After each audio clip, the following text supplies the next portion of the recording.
1 जनवरी की सुबह लखनऊ में जो हुआ उसने पूरे यूपी में सनसनी मचा दी। एक शख्स ने ऐसी वारदात को अंजाम दिया जिसकी चर्चा पूरे देश में होने लगी। लेकिन वो शख्स जहां का रहने वाला था वहां क्या हाल था? अरशद नाम के शख्स के पड़ोसियों ने जो बताया उसके आधार पर पुलिस की जांच आगे बढ़ रही है। इस जांच में अब तक क्या कुछ पता चला है, आइए जानते हैं। माँ और बहनों की जान लेने वाले अरशद को जेल भेज दिया गया। फरार पिता बदरुद्दीन बदर की तलाश यूपी पुलिस कर रही है, लेकिन पुलिस के हाथ जो वसीयत लगी है उसने कत्ल की इस कहानी को पूरी तरह उलझा दिया। बदर ने 10 महीने पहले ही अपनी वसीयत लिख दी थी। इसमें बहुत कुछ बयां भी किया। एक तरफ बेटे से दूरी नजर आ रही है तो बेटियों के प्रति प्यार छलक रहा है। ऐसे में सवाल उठ रहा है कि बेटियों के नाम संपत्ति करने वाले पिता ने आखिर बेटे का साथ क्यों दिया? उनकी कोई मजबूरी तो नहीं थी? इस पर पुलिस पड़ताल में लगी है। पुलिस को वसीयत की एक प्रति मिल गई है। बदर ने 24 फरवरी 2024 को एतमादपुर तहसील में वसीयत कराई थी। इसमें लिखा था कि उम्र 52 साल पहुंच चुकी है, इस जीवन का कोई भरोसा और ठिकाना नहीं, न मालूम किस वक्त मेरा प्राणांत हो जाए। मेरा एक पुत्र अरशद उर्फ असद जो शादीशुदा था अब तलाक हो चुका है। 4 पुत्रियां रहमीन, अक्षा, अलशिफा और आलिया है। इनकी उम्र 19, 17, 14 और 8 वर्ष है। किसी की शादी नहीं हुई। बेटियां मेरी हर प्रकार की सेवा करती है, मुझको किसी प्रकार की दिक्कत और परेशानी नहीं होने देती। मुझको इनसे काफी हार्दिक स्नेह और प्यार है, लिहाजा इनकी सेवा से खुश होकर मकान को बेटियों के नाम पर किसी दबाव के बिना कर रहा हूँ। वसीयत में यह भी लिखा कि जब तक वो जीवित रहेंगे तब तक मकान के मालिक रहेंगे, उनकी मृत्यु के बाद बेटियां रहेंगी। वसीयत में यह भी लिखा कि पुत्र असद का कोई संबंध नहीं है, न होगा। इस वसीयत को उन्होंने प्रथम और अंतिम होने का भी दावा किया। पुलिस की जांच में सामने आया कि बदर ने बेटे की हरकत से परेशान होकर वसीयत की थी।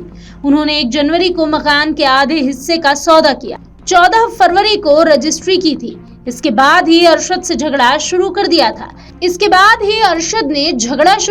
था। पिता से विवाद किया। इस पर ही उन्होंने 24 फरवरी को वसीयत की थी। इसमें मृत्यु के बाद मकान पर बेटियों का हक बताया था। बस्ती के लोग शुरू से ही एक ही बात बोल रहे थे कि अरशद अपनी माँ और बहनों पर जुल्म करता था, उन्हें कैद खाने की तरह रखता था। उसकी हरकतों से पिता भी परेशान था। इस कारण वसीयत बेटियों के नाम कर दी थी। हालांकि इस बारे में बेटे को पता नहीं था। चर्चा है कि उसे 18 दिसंबर से कुछ दिन पहले ही वसीयत का पता चला होगा। अब लोग यही सवाल कर रहे हैं कि कहीं पिता ने बेटे की धमकी की वजह से तो साथ नहीं दिया। बेटा उनकी भी तो जान नहीं लेना चाहता था। अब पुलिस की टीम यह पता कर रही है कि बदर के संपर्क में कौन लोग थे। बेटे से अगर वो परेशान था तो किसी को बताया होगा। पुलिस अब इन लोगों की तलाश में लगी है। पुलिस ने 3 दिन में बस्ती के 100 से अधिक लोगों से पूछताछ की, सीसीटीवी कैमरों के फुटेज देखे, वसीयत करने वालों के बारे में पता किया। पुलिस की प्राथमिक जांच में किसी तरह के विवाद, धर्म परिवर्तन की बात सामने नहीं आई। पुलिस ने अरशद से कई बार पूछताछ भी की। हर बार अपना बयान बदल रहा था। कभी हत्याकांड के पीछे पड़ोसियों से विवाद बताता तो कभी जमीन पर कब्जे की कहानी सुनाता। धर्म परिवर्तन और घर में मंदिर बनाने की बातें प्रार्थना पत्र और अपने वीडियो में पिता पुत्र ने कही थी। इस कहानी की जानकारी पर आगरा पुलिस ने जांच की। 100 लोगों से पूछताछ की गई। बस्ती में लगे सीसीटीवी कैमरों को चेक किया गया। इसमें संदिग्ध युवक नजर आया। पुलिस की पूछताछ में पता चला कि 18 दिसंबर की सुबह बदरुद्दीन का मोहल्ले में कुछ लोगों से झगड़ा हुआ।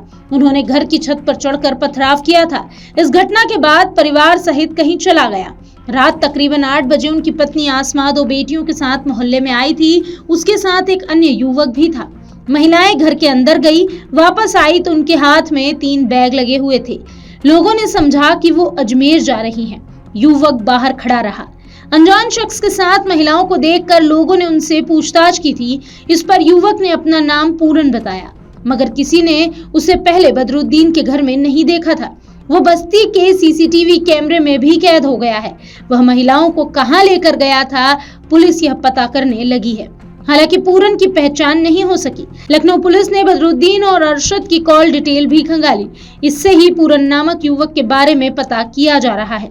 गौरतलब है, लखनऊ के नाका इलाके के एक होटल में अरशद ने पिता बदर के साथ मिलकर 4 बहनों और मां की हत्या कर दी। सभी अजमेर से लखनऊ आए थे, होटल में कमरा लेकर ठहरे थे। हत्या से पहले आरोपी पिता पुत्र ने सभी को शराब पिलाई। अरशद ने इस दौरान वीडियो भी बनाया। पुलिस ने अरशद को गिरफ्तार कर लिया, जबकि बदर की तलाश जारी है। अमर उजाला जीवांजलि के सारथी की मदद लें और महाकुंभ में स्नान जरूर करें।